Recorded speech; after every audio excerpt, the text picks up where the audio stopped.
حضور نبی اکرم نور مجسم شفیع اعظم صلی اللہ علیہ وسلم کی جو ولادت باسعادت ہے وہ تو آج سے کئی سو سال پہلے ہوئی. تو آج کے ماحول میں، آج کے دن میں، آج کے اس مہینے میں اس کی خوشی کا کیا مقصد بنتا ہے؟ جب سرکار دو عالم صلی اللہ علیہ وسلم نے جلوہ فرما ہونا تھا، آپ علیہ السلام کی جلوہ گری ہونی تھی، وہ تو ہو گئی ہے 1450 سال پہلے کم و بیش. تو پھر آج کے ماحول میں اس کی کیا ضرورت ہے؟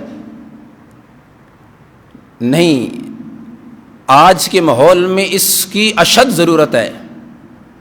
یعنی یہ ایک آپ قاعدہ اور اصول ذہن میں رکھ لیجئے کہ جب بھی دشمنان اسلام، دشمنان دین اگر کسی وجہ سے مبہوت ہوئے ہیں، اگر ان پر کسی چیز کا رعب اور دبدبا بیٹھا ہے، اس کا سبب کیا تھا؟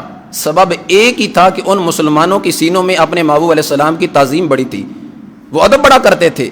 اب دیکھ لیجئے حضرت عروہ بن مسعود رضی اللہ تعالیٰ عنہ، یہ کفار مکہ، قریش مکہ کی طرف سے سفیر بن کر تشریف لائے تھے، اور بخاری شریف میں اور اس کے علاوہ دیگر کتب میں یہ حدیث موجود ہے. تو جب سرکار دو عالم نور مجسم شفیع اعظم صلی اللہ علیہ وسلم کی خدمت میں حاضر ہوئے تو صحابہ کرام علیہم رضوان بھی تشریف فرما تھے. تو حضرت عروہ بن مسعود رضی اللہ تعالیٰ عنہ اس ماحول کو دیکھنے کے بعد جب واپس تشریف لے گئے ان کفار میں، قریش مکہ کی طرف، تو فرمانے لگے کہ اے قریش مکہ،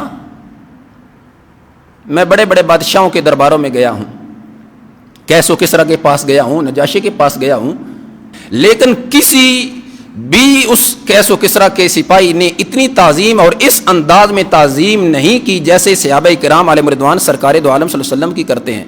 حضرت عروہ بن مسعود رضی اللہ تعالی عنہ جو کہ اس وقت کافر تھے، مشرک تھے، اور مشرکین مکہ کی طرف سے سفیر بن کر آئے تھے مسلمانوں کا انداز دیکھنے کے لیے کہ ہم ان سے جنگ کریں تو کیسے کریں، کیسے ہم ان کو شکست دیں گے. جب حضرت عروہ بن مسعود رضی اللہ تعالیٰ عنہ آئے، تشریف لائے، حالات کو دیکھا، حالات کا جائزہ لیا، واپس گئے، کہنے لگے کہ اے کفار مکہ، خدا کی قسم تم ان سے جنگ نہیں کر سکتے، تم ان کو شکست نہیں دے سکتے. وہ کہنے لگے کہ اے عروہ بن مسعود، آخر کیا ہو گیا؟ تم ہمارے سفیر بن کر گئے تھے اور ان کی آ کر تعریفیں کرنا شروع ہو گئے ہو. ہماری طرف سے تم گئے تھے کہ جائزہ لے کر کے آؤ، حالات کو دیکھ کر کے آؤ، اور تم واپس آئے ہو تو ہمیں ڈرانا شروع ہو گئے ہو. وجہ کیا ہے؟ سبب کیا ہے؟ تو حضرت عروہ بن مسعود رضی اللہ تعالیٰ عنہ نے جواب دیا، فرمانے لگے میں دیکھ رہا تھا کہ ان کے محبوب جب لعابدان مبارک گل قدس کی پتیوں سے الگ کرتے ہیں، وہ صحابہ کرام نیچے نہیں گرنے دیتے. جب ان کے نبی علیہ السلام کا تھوک مبارک، لعابدان مبارک ان کے ہونٹوں سے جدا ہوتا ہے، وہ صحابہ نیچے نہیں گرنے دیتے. کیا کرتے ہیں؟ اپنے ہاتھوں کو آگے کر کے ہاتھوں پہ لگا کے چہرے پر مار لیتے ہیں، نیچے نہیں کرنے دیتے. اور پھر یہی نہیں بلکہ فرماتے ہیں کہ جب ان کے نبی علیہ الصلوۃ والسلام وضو فرماتے ہیں تو وہ وضو کا پانی جو مستعمل ہے، جو ان کے جسم عطر سے لگتا ہے، وہ صحابہ نیچے نہیں گرنے دیتے بلکہ آگے بڑھتے ہیں، ہاتھوں پر لگا کر ماتھوں پہ لگا لیتے ہیں. اور پھر جس صحابی کو سرکار کا لعابدان مبارک نہیں ملتا، پانی مستعمل نہیں ملتا، وہ کیا کرتا ہے؟ اپنے اس صحابی کے ہاتھ سے ہاتھ لگاتا ہے جس سے سرکار کا لعابدان لگا تھا، اس کے ہاتھ سے ہاتھ لگا کر اپنے چہرے پہ لگا لیتا ہے. تو حضرت عروہ بن مسعود رضی اللہ تعالیٰ عنہ فرمانے لگے جس قوم میں اپنے نبی کا ایسا ادب ہو، جس قوم کے سینے میں اپنے نبی کی ایسی تعظیم ہو، کوئی قوم ان کو شکست نہیں دے سکتی. لہٰذا جو قوم اپنے نبی علیہ الصلوۃ والسلام کا مستعمل پانی نیچے نہیں گرنے دیتے، بھلا وہ کہاں اپنے نبی علیہ السلام کا معاذ اللہ خون نیچے گرنے دیں گے؟ لہٰذا یہ تمہاری غلط فہمی ہے کہ تم ان سے مقابلہ کرو گے، ان کو شکست دے دو گے. فرمانے لگے نہیں، تم ان کو شکست دے سکتے. حضرت عروہ بن مسعود رضی اللہ تعالی عنہ جب تشریف لائے تھے، اسلام قبول کرنے سے پہلے آئے تھے، کفر کی حالت میں آئے تھے، اس وقت مشرک تھے.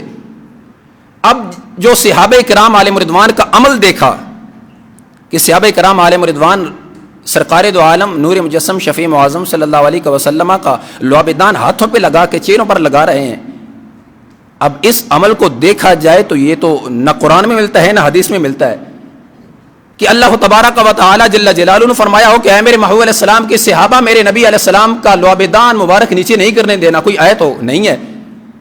اور نہ ہی سرکار کا کوئی ایسا فرمان ملتا ہے کہ سرکار نے فرمایا ہو کہ میرے صحابہ میرا ادب میری تعظیم ایسے کرنی ہے کہ میرا لعاب داں نیچے نہیں کرنے دینا. نہ رب کا کلام ہے نہ سرکار کا فرمان ہے. اب صحابہ کرام جو عمل کر رہے تھے، اب بظاہر دیکھنے میں تو ایک نیا عمل تھا، نہ قرآن میں نہ حدیث میں، تو پھر اس کا کیا مطلب بنتا ہے کہ جو قرآن و حدیث میں نہ ہو، کوئی دین سمجھ کر اگر وہ کام کرتا ہے تو وہ بدعت بنے گی. تو کیا صحابہ کرام علیہ رضوان بدعت کر رہے تھے؟ نہیں، خدا کی قسم.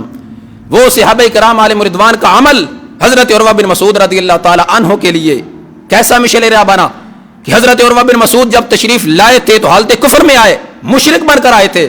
جا رہے تھے تو نور اسلام کا سینے میں داخل ہو چکا تھا اور ان کا کفر ٹوٹ چکا تھا، شرک ٹوٹ چکا تھا، اور صحابہ کرام علیہ رضوان کی اس ادب اور تعظیم کی وجہ سے دائرہ اسلام میں داخل ہو رہے تھے.